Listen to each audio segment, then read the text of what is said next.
Hello, so I am attorney Michael Eline, and I'm doing this top three warriors from, in my estimation, and this is going to be the first one that I do. It's Chief Eddie Gallagher, and then I'm going to do another one for Lieutenant Colonel Stuart Scheller, and then the other one for Smedley Butler.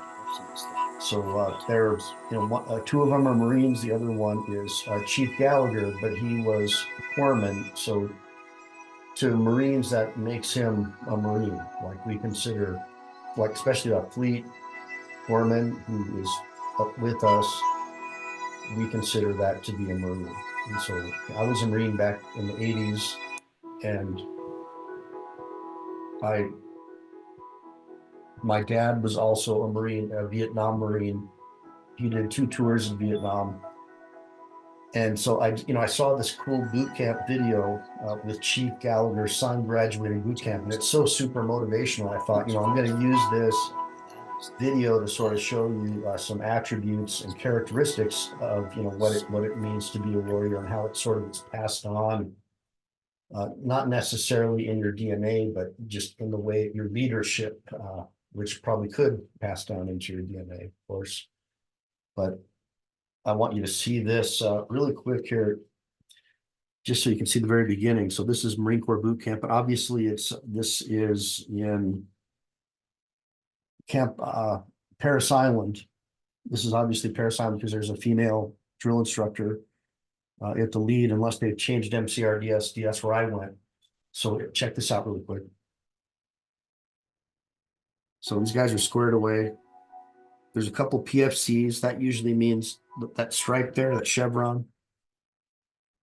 Not a whole lot of pizza boxes. I see a lot of rifle expert badges. That looks real good. That must have made their senior proud. And then, so these glasses, check this out. I just had to wear these terrible looking glasses, and you see those come off really quick. Watch.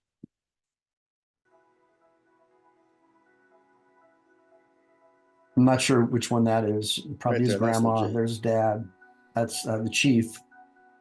Okay, so this is really cool. So background on the chief. This is a U.S. Navy SEAL who was a corpsman, and he sort of grew up on Marine Corps style training, being around Marine infantrymen more than likely. That I think that's what he was doing.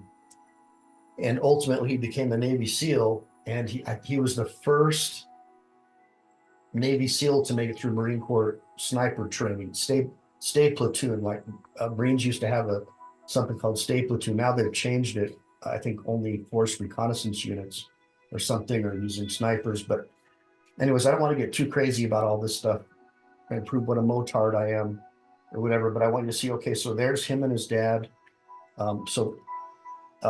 You can see that's the chief. That's Chief Gallagher, and so he's the man. So he's decorated. I think he's got a couple of bronze stars with these for valor and some other decorations. He's been all over the place: Iraq, Afghanistan, all the hot spots. I think he was SEAL Team 7. Right there, if I'm wrong, please put it in the comments. I don't know him. I don't know their family. I just know that he was a corpsman and that his son wants to be a Marine infantryman. And that's what I wanted. I volunteered to be infantry. And I see his son didn't make PFC out of boot, so he just looks like a regular squared away guy who made it through and probably didn't make it out the guide. And when I was in, only the guide could wear dress blues. That's how it was. Yeah. So here we go. So that's really cool, squared away. Now that uniform, backstory on that uniform. So with me, like all my stuff was hanging on me by the time I graduated. Because you went to the tailor, I think a couple of weeks beforehand. I don't think it was like the next day, because they got to get the uniforms ready. There's a lot of young recruits, freshly graduated recruits that need to be squared away. So you can see like his belt fits a little loose, but he's got his rifle expert badge, which looks sick. We're getting that rifle expert badge. That's everything. And then his dad super happy because he knows there's no place safer than inside a battalion of Marines. That's a true statement from one of our commandants. It was asked by a woman about if her son would be safe or something. I'll find it and I'm going to show it to you guys. Anyways, here we go. Okay, this guy, I don't know who he is, but he looks super squared away based on his bearing and discipline. He probably was a SEAL or maybe a Marine Corps officer, or I'd venture to say, you know, like Army Green Beret, something like that. This one, hold on, this dude, I don't know if I can catch it. But this guy right here, watch. I'll try to snap him. Boom, that guy. Okay, see, he's shaking with a different hand, but that could be like a joke they have between each other. He just looks real happy. The freshly graduated Marine looks super happy. That guy looks like the guy that makes the Barrett 50 cows or something. Based on the way he looks, I'm telling you, that guy looks familiar. Put it in the comments if you know who he is. Okay, here we go. Okay, now when I was in, I think that we were supposed to walk to the left of senior. So obviously, you know, doesn't matter to them. But when I got out of boot camp, like I would have been doing that because I'm such a motard, I would be trying to stand on the side to always make sure the other guy was superior. So I think that's how it was. I thought it's been a while, but I thought I was supposed to stand on the left side of this senior officer or ranking NCO. Okay, so there, he's got his 2 sea bags. Obviously, that one's tearing up his dress blues, which sucks. He's got clothing bags, you know, everybody else got their stuff staged. So that's the thing. See in the background, we always staged our gear. It's a big thing in the Marine Corps. I don't know how it is with the other branches, but in the Marine Corps, everything gets staged. Like, and I'm still doing the same thing with my family today. Okay, so here we go. Oh, see, now his dad hooked him up. That was cool. Good move. Super squared away. Super squared away. Okay, so anyways, let me tell you a little bit about what happened to Eddie. So Eddie was out there taking names. He was forward deployed. He was saving a lot of Marines and a lot of other people. Let me give you my backstory. My dad did 2 tours in Vietnam. He was an 0848, and he used to go out doing the work of a forward observer because guys were getting taken out, and he was qualified to do that. So he saw a lot of crazy stuff out there. People photographing themselves with dead bodies. I've ventured to say things like necklaces with ears on them, and you know, rifles with bayonet with skulls there. Anyways, my dad was there during the Tet Offensive, and he saw a lot of crazy things. And those guys, that whole generation, were just hard, tough men.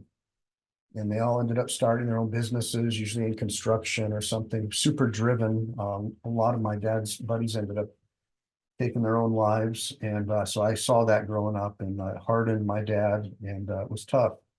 I would imagine that it's been not too thrilling what happened to Treven. I looked up the name Treven, and I found this one cool podcast, which I recommend everybody look at. Shoot Me Straight podcast. And it's on there. It's called Treven Gallagher. It's right on there. It's a 30-minute track. Really, it's worth the time to listen to this. I mean, if you're a father and you have a son, even a daughter, but especially if you have a son or sons, this is the kind of stuff that you need to be, in my opinion, checking out. Okay, so anyways, what happened is the chief was also a trained medic, as you know.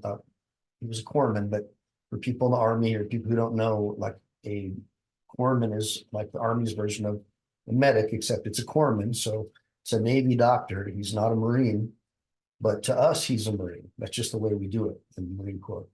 So he's actually more than a Marine. Like if there was a bar fight or something, we would all obviously die for the dog. Super important as the story unfolds that I tell you.